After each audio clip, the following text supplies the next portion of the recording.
JN Network, Thursday, April 5th. A happy Masters Day to everyone. Frank Granito standing alongside Kevin Coleman in studio. Kev, how are you doing this afternoon? I'm doing well. You're right. Nice day down there in Augusta, Georgia. Perfect day in Beautiful. Augusta. It is freezing up here. I gotta say, I thought it was so cool yesterday how Jack Nicklaus's grandson got the hole-in-one on the par 3. I thought that was a really cool moment. Always a lot of fun down there, the par 3 tournament. You're right, that one of the cooler moments. A scary moment as well. Tony Fanu celebrating his hole-in-one. Yeah. Dislocates the ankle. No big deal. Pop it right back into place. Good to go. That video is just like cringeworthy. You look at that, just him snapping the ankle back in. Oof. Yeah, not ideal there, but the tournament underway, so a lot of fun. You're right. It is perfect weather down in Augusta. We are not experiencing the same as I look outside. A little bit of sunshine, very rare this week around Fairfield County, but it is cold, it is windy, and there is more slop on the way. And we have, you look at lacrosse tomorrow. It's supposed to be kind of an ugly day tomorrow, but we're going to get that lacrosse game in no matter what. But again, Saturday with snow predicted in the forecast. You look at some of the games scheduled for the weekend. Again, we touched upon it yesterday. These athletic directors, this has got to be a nightmare. And for Dave Schultz to look at the schedule, a lot of these baseball games, softball games, you look at the games outside tennis as well, golf, all these games, this is going to be, a lot of these early round games are going to be pushed back now a couple weeks. Well, let me throw it to you. I was talking with Mike Suppy this morning about possible ways you could resolve this situation, and he was thinking maybe it does have to be a fall scenario, and obviously you're not playing in the best weather at the end of the year then, but you're going to get through the season realistically. And I said, I don't think we have to be that desperate just yet. And you also remember, right now we're just as likely to get a snowstorm in April as we are probably in October. Right. So that's a difference there. But I said, why not back it up 2 weeks? What if, you started, let's call it the 21st. All right, that would be 2 weeks after they originally started. Why not start April 21st or April 14th and just end? Everything then would end. So FCIACs wouldn't be Memorial Day weekend. They'd be right after that. State tournaments would go through the second and a half week of June. But, I mean, you look at what's happened with the snow days this year. School is going until the end of June. Oh, yeah. Literally, well, I think it was Kate said on Coffee Break one morning, I believe it's Ridgefield is going until June 29th now. Unbelievable, man. June 29th is their last day of school, that's crazy. That's crazy. And you look at that, they have, what, a month and a half. They have a month and a half of summer. I agree. I like that idea. And you touched upon yesterday how golf is, talked about maybe pushed to a fall sport. Golf is going to make that move. I like that. I like that. You start the season off with beautiful weather over there, and late August, throughout the month of September, you got great weather here in Fairfield County. It's still warm out. And then you hit October, and that's where, you could maybe see a couple of flurries, and the weather drops a little bit. But I like that idea for golf. I'm 100% in on golf is one that makes sense, too. You can get on board there, and the courses will still be in shape, in condition through October. It might be a little tougher out there, but it's no different than what they're going through right now. I think you'll end up with that weather. You would rather play that weather on courses that are still in season, have been conditioned, versus right now a lot of the greens are being aerated.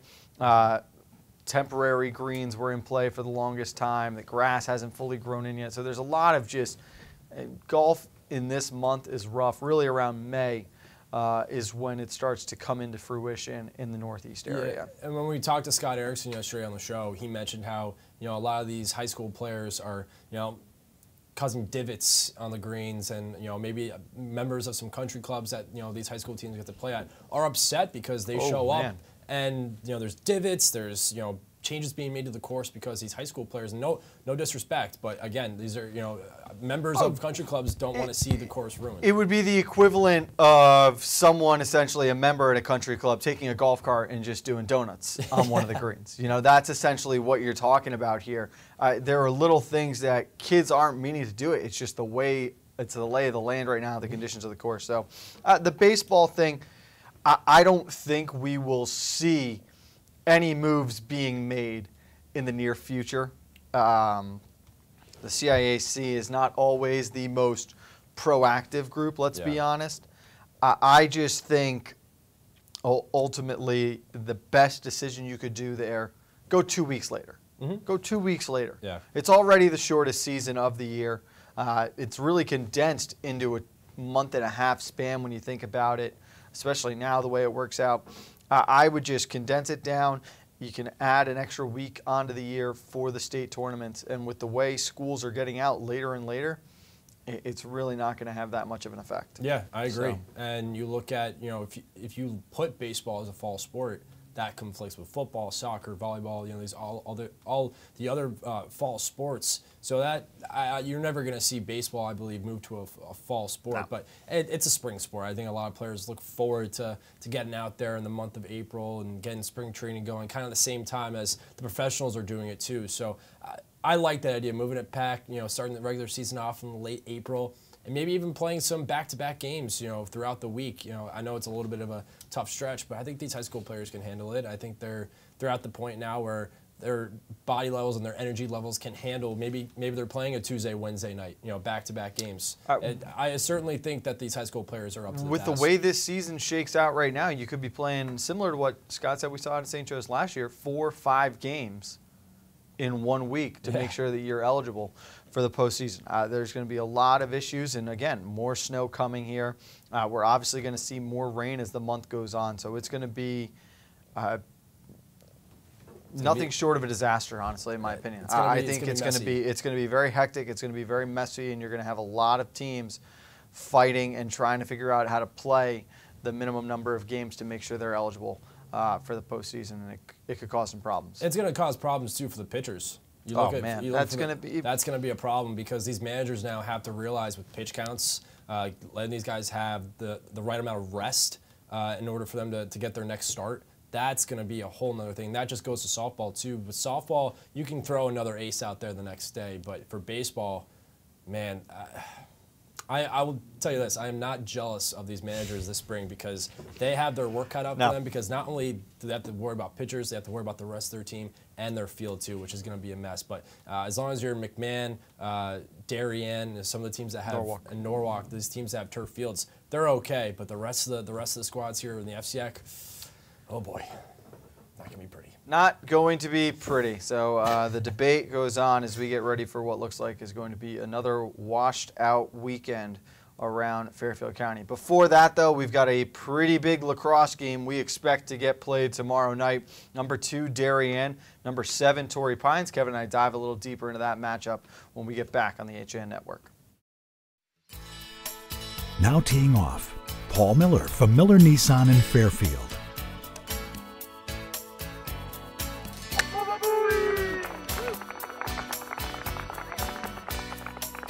Excuse me, Mr. Miller.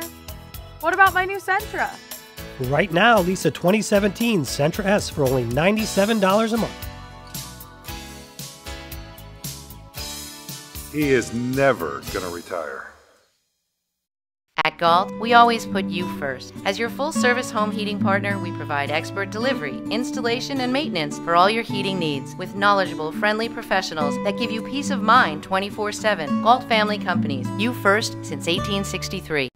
At Rings End, we say it's time to re-love your home. Time to refresh and reinvigorate the way you live. And whether you're redoing something big or small, remember the letters RE stand for Rings End. We're the new model in home remodeling. Welcome back to Nutmeg Sports on the HAN Network. Frank Granito alongside Kevin Coleman. Number 2, number 7 tomorrow night, Kev. We finally get the spring season underway. I know we're both very excited. It is a huge game. Darien's win streak now at 56 after a 22-0 victory over West Hill. It was 12-0 after the first, and compared to what we saw in game number 1, I think this looked more like an experienced Darien team doing what they do normally. Yeah, and Tanner Strub, I think he's a guy that we're going to keep an eye on all season long. I know Coach Braemeyer's really been excited to get him going in the face-off circle. I mean, I'm excited to see how he does tomorrow against Torrey Pines. We're looking at a team with a lot of good players on this roster. 7th-ranked team in the nation. They've played some great teams so far, 7-0. Starting off the season, a lot of teams playing in California, but for them to come over to the East Coast, I think they're excited to get that taste of what lacrosse is like over here in the East Coast. But I think both these teams are pumped up. They're ready to go. They want to prove each other wrong. There's going to be a lot of people, a lot of lacrosse people watching this game tomorrow night and keeping an eye on what's happening with Darien and Torrey Pines. And I think the big key for Darien early on is to get some quick goals in at home. I'm glad you mentioned the face-off X because they were nearly perfect in that game against West Hill. Strub going 12 of 13. Matt Freeman was 12 for 12, and Jackson McNear also had a victory himself in the face-off circle. I think that's going to be really important in this game.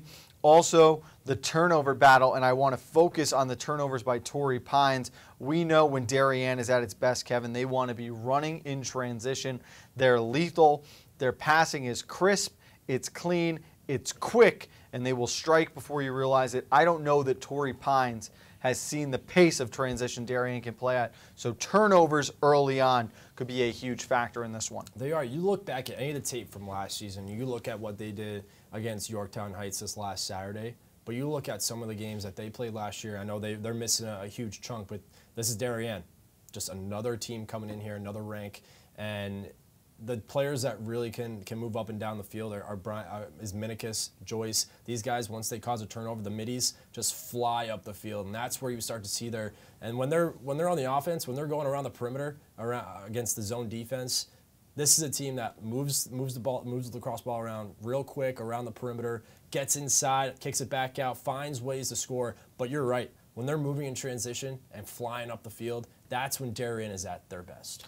I think, obviously, it helps out now, too, that you've got Sean Collins starting to come into his own a little bit.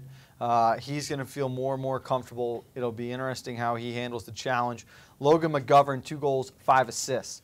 I like that. McGovern sharing the rock, getting a lot of people involved. Minikis, the hat trick. McCorney, the hat trick. Somi had 2 goals. So they're getting that depth scoring that we want to see.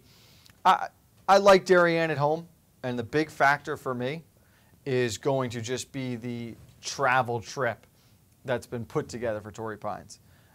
It's always going to be difficult as a high school athlete having to travel across the country, let alone, leaving your state, leaving your county. But the weather, coming from San Diego to what's going to be most likely wet, chilly, possible wind, possible snow flurries, kind of 45-degree weather. That's just going to be tough. They don't play lacrosse that much in those kind of conditions. I don't know how they'll handle the turf, the slick track. So little things like that are going to play a huge role in this game, obviously. I tell you what, Torrey Pines, that La Jolla area in San Diego, probably one of the most beautiful areas I've ever been to. The beaches, but besides the fact, yes, this is gonna be an interesting transition. I'm looking forward to talking to Coach Jono Zizi for Torrey Pines to kind of pick his brain. I mean, he's a player that's played here, played at Tufts, is familiar with the East Coast style of lacrosse and certainly the weather too. So I'm sure that's something that he's going to be initiating during practice this entire week. But it's the players. It comes down to the guys who are on the field. They're used to that SoCal weather, man. They're used to that sunny 75-degree weather all the time. And for them to come over and play in what's probably going to be 40 and raining tomorrow, it's going to be interesting to see how they transition to that. A bigger transition, what's the equivalent of the East Coast in and out? Like when they get over here, where are they going for lunch that they're going to be like really, really excited to stop by here? We have to have one of our directors, Steve Gumman, take him to the BK Lounge, my friend. That or we will send for an uncle's run. I think that'll give us a little bit of a good reputation down there. You're right. And, I mean, Coach Neasy coming from Tufts, obviously that's going to play a big factor in helping to get these guys ready. But short right now of spraying them with a freezing hose during practice, it might be tough to mimic the conditions we're going to see outside tomorrow. Yeah, and again, during practice this entire week, and I'm sure leading up, especially last week, this entire coaching staff, we'll have them ready to go. And the other thing, too, is at the end of the day, for both these squads, I think Darien's going to learn a lot about themselves tomorrow because keep in mind, I think certainly the weather and being at home is an advantage to the Blue Wave, but this is a 7th-ranked team in the nation. Yeah. These are some talented athletes. Yes, the weather may come into factor, but at the end of the day, there are some terrific athletes on this Torrey Pines team who are smart lacrosse players that will know, and you know what? Will know how to get things done. They're playing at a high level right now, too. Yeah. They're off to a really good start. They've seen competition from around the country right. Already. I think it's going to be a really good game, and it's a great measuring stick for this Darien team, not to, let's say, where they're going to rank amongst the rest of Connecticut. This is good within their program. how do you stack up against the last few teams that have gone undefeated, that won a national championship? This is this senior class's chance to make their mark and have that signature win, signature moment for their team in this program. You're right. And for Sean Collins, this is a big game. Yeah, You mentioned him before. It's a really big game for him to kind of boost that confidence. Certainly had it there with the win against Yorktown. But again, you look at, and just quickly, a little off topic, but for Torrey Pines, you look back, for a trip like this, yeah, I want to see how they adjust to the time difference, to the whole thing. You know, maybe a little jet lag, but at the same time, this is you look at a trip like this for high school level players and for any sport. For them to go on a trip like this builds team chemistry. Yeah. So you could see that, and you're right. They are playing at a high level, 7-0, starting off the season really well. I know from going on trips across seas to play soccer and going up north and down south. That was team building for a team, for anyone really. I think it's going to be a good experience. We did it before my senior year. We went out to California for a 7-on-7 passing tournament. We went to San Diego, down to Mission Bay, spent a week there. I think of the 5 days we were there, we played football for a day and a half of them. So we, went into LA one day to a theater and we saw the Dark Knight premiere. Ooh. We got to, not premiere, but the day it came out. We got to do the boardwalk, with the carnival and the amusement park there. All those little kind of things. Did the beach, tried surfing, didn't go well. All those little things that you do. So it is a big experience, and there's more to it. Obviously, it's not going to affect them looking to win a 4th division title out in California under Coach John Ovisi's watch. So it'll be a big game for sure. My last question on it before we finally get to the day, over under 21 goals. I'm going to take the over. I'm going to take the over. These two off. I think it's just going to be an offensive heavy day.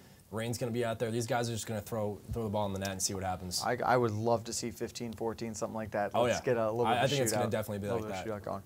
There was plenty of lacrosse in action around the conference yesterday. We're going to dive into that, including a huge upset not many saw coming when we get back on Nutmeg Sports. At Pamby Motors, we're not worried about being the biggest dealership. We're focused on being the best. We're dedicated to giving you the best experience we can. The Pamby Motors team is here to help you choose the right Chrysler, Jeep, Dodge, or Ram in a friendly, pressure-free environment. And right now, during Ram Truck Month, get up to $14,000 off on all in-stock 2017 Ram 1500 pickups. Come in and see us for details. Visit Pamby Motors, Route 7 in Ridgefield, PambyZone.com. UK Gourmet is the largest specialty grocer in the area, featuring food from England, Ireland, Scotland, and Wales. Over 80 teas to choose from and a brilliant assortment of biscuits to go with them. Over 70 cheeses from grass-fed cows, which makes a smashing difference in taste. The creamiest chocolate you'll ever taste using no artificial colors or preservatives. So say hooray for UK Gourmet. 78 Stony Hill Road in Bethel, or visit ukgourmet.us. Had a sports injury or slip and fall that needs immediate care? Coastal Orthopedics Walk-In Urgent Care gives you direct access to orthopedic specialists fast without an appointment. Biking, golf, tennis, soccer, whatever the sports injury is, sprain or fracture, Coastal Orthopedics Walk-In Urgent Care can help. Open 7 days a week now at 3 locations. The iPark Building at 761 Main Avenue, Norwalk, 36 Old Kings Highway South in Darien, or in the Westport Medical Center at 323 Riverside Avenue, Westport. Go to myorthoct.com, like them on Facebook. At Pamby Motors, we're not... Back on Nutmeg Sports on the HAN Network. Frank Granito, Kevin Coleman. Huge upset in boys lacrosse last night. Trumbull High School, for the first time ever, beats Greenwich 9-8. The final score. This was a 3-2 game at the half. Kevin, buy or sell this Trumbull team now moving forward? 100% buying them. We talked about them yesterday on the show, and I mentioned how Trumbull is a team I think you can't sleep on this year.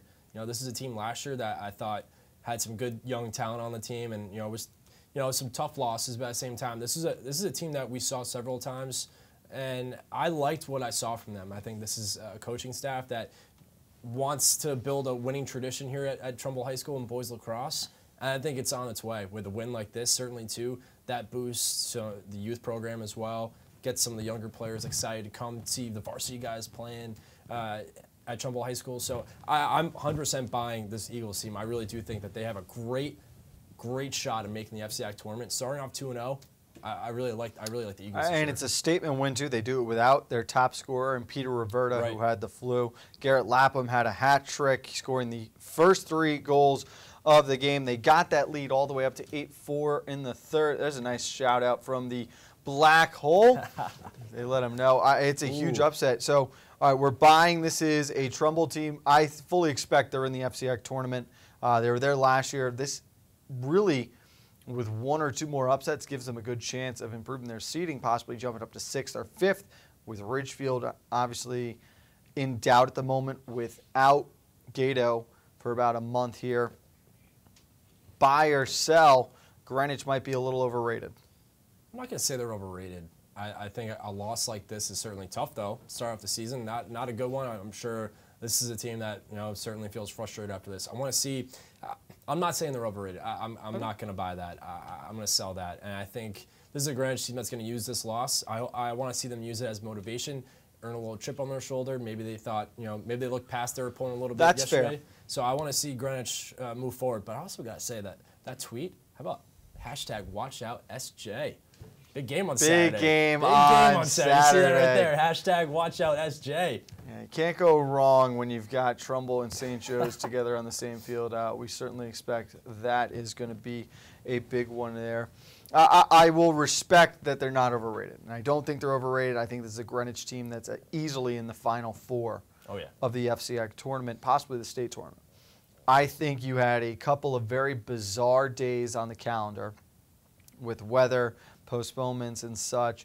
I don't think they expected that they were going to be playing yesterday with the way the first half of the day went. Go up there, caught off guard, and that's what led to them being picked off. Well, that's a great point, too. And, I think Trumbull has to use their home field as advantage here for the rest of the season, because that's not an easy place to play, no matter what sport. Football, that's a tough place to play. Just the travel itself all the way up to Trumbull, you're waiting, you're getting antsy on the bus. I know for soccer, that was never a place we like to play. Going up to the farm, man, there's nothing worse. Yeah, it's nothing worse than having to go up to the farm. Especially on a day like yesterday. So, again, you got to give Trumbull a lot of credit for coming out there and winning 9-8. Here we go. And director, here go ahead.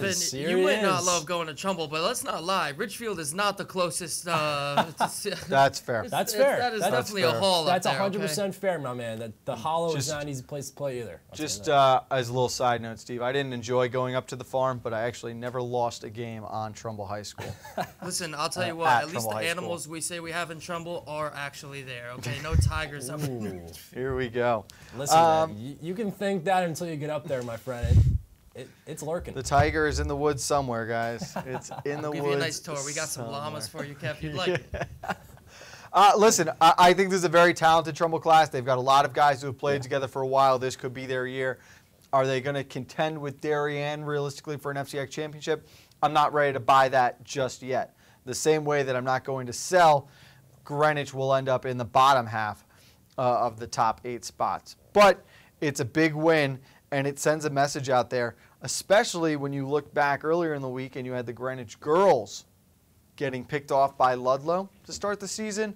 Maybe, I'll say it, maybe I was a little too high on both of these programs heading into the year. I certainly think this is a wake-up call for both programs. They're certainly looking at themselves saying, wow, okay, we got to move on from these losses, but this can't happen again.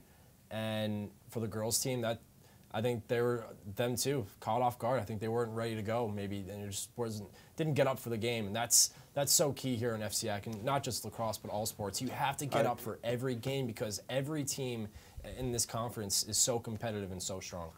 As of Thursday, April 5th, Trumbull is in first place in the FCIAC with a 2-0 record in both conference and overall. Staples is also 2-0 now. Overall, Kev, they took care of Brian McMahon yesterday. The record's doing what we expect them to. They don't have to play New Canaan, don't have to play Darien, so their big games will be with Ridgefield, with Greenwich. Until then, right now, they've just got to keep taking care of business. Then we'll find out a lot more about the records. New Canaan, big win over Syosset, 11-6. They beat the out-of-state competition. Very impressive, a day after that game was rescheduled. And I did not think they were going to come out and play as well as they did. So that's a good win for New Canaan, and a little bit of a statement win for a Rams team right now that people are probably not as high on as they should be. I think you look at it this way, it's a huge statement win. I completely agree. And, I mean, when you think of Long Island, you think of how many strong teams are out there for high school lacrosse. And to win 11-6 like that sends a huge message. I think it's certainly a boost of confidence there for Coach Buzzio and the rest of his squad. One big win yesterday that can't be overstated. For the first time since May of 2016, the Stanford Black Knights girls lacrosse team was victorious. Kelly Jagodzinski leading the way with 4 Genos in the 11-6 victory over Immaculate. You know Kelly Jagodzinski is my girl. I'm a huge fan. I think she's one of the best athletes in the conference, an absolute gamer, and she brings that mentality and passion you want to see. But what a great win for this team going out of conference and in that losing streak. You could tell the girls super excited. It means a lot to them, and I think there are more coming this year for the Black Knights. I 100% agree. I think there's more wins on the way, and it starts with Kelly Jags. I think KJ's had a terrific basketball career at Sanford High School, and she's going to finish off on a high note here in lacrosse. I think she certainly has an opportunity to be an all-conference type player. Another great performance from her last night, and to get a win like that, it's great for the program. And I think lacrosse is on an uptick in Stanford for not only the girls team but the boys team as well. A lot of good athletes on the boys team as well. So girls and boys lacrosse in Stanford, it's trending. It's a growing sport, and the big thing for Stanford is they have started to buy in more at the youth levels. Yeah. You're seeing an increase in participation there. Always synonymous with baseball in that city, but now you're starting to see lacrosse play a little bit of a role, and I think some of these teams have got a good opportunity to be successful. So we are done for the day, my friend. Out of time. Great job this week. I'm looking forward to being back on the air with you tomorrow night for lacrosse, but for now, let's get out of here. Let's go watch some golf. Let's do it. Go Bubba. There we go. For Kevin Coleman and Frank Granito, we'll see you for coffee break at 11 a.m. and then boys lacrosse, number 2 Darien, number 7 Torrey Pines, 6:30 from Darien Stadium. Kevin and I will be with you on the air at 6:25 on the HAM Network.